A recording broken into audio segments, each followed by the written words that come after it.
My mom and pop had a huge record collection, and my mom, I think she had King Tim the Third, one of those. She had like one of the first rap records ever. But it wasn't until I happened upon this cipher right in front of my building in Marcy Projects. There were a bunch of kids standing around this one guy. His name was Slate.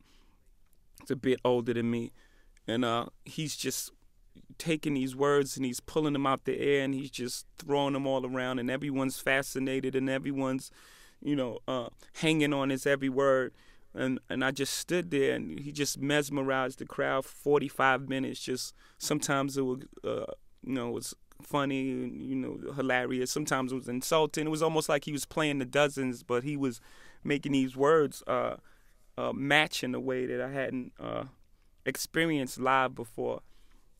And from that day, then I knew the power of words, and I started searching for words, and I was just enthralled by his how he captivated that crowd for that long, and I thought, man, I can do that, and it just felt like the first time that our story was being told our way.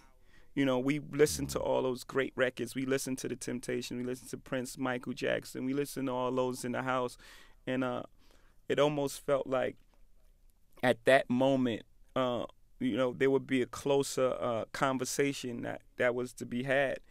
And from that day on, it was like, I don't know if I ever, of course, haven't fell out of love, but I don't know if I haven't thought about words in the same way since.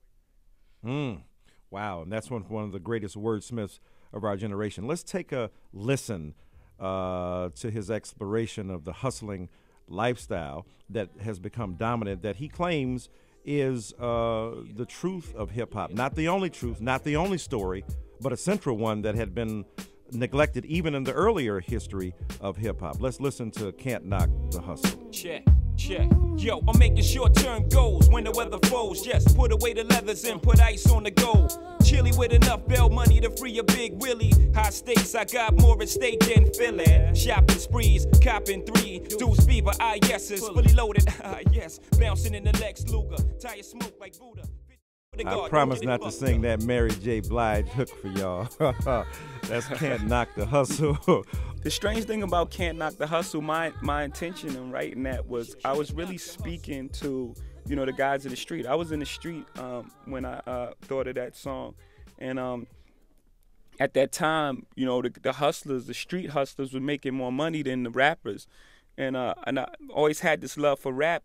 But it was almost like I was embarrassed to really say how much, I really wanted to do it because, at the time, we were the guys, and rappers was almost frowned upon because we were pulling up in Lexus and Benzes and all that, and rappers was jumping out of turtle tops, and 12 of them, and we thought, man, these guys are working so hard and they're missing their sons and daughters' first steps and being away from their families, and everybody else is making money but them.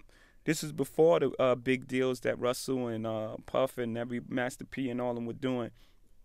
So I couldn't really say how much I was in love with this art form. So I was telling guys in the street, you can't knock my hustle because, street hustling, that was my life, and rap was my hustle at the time.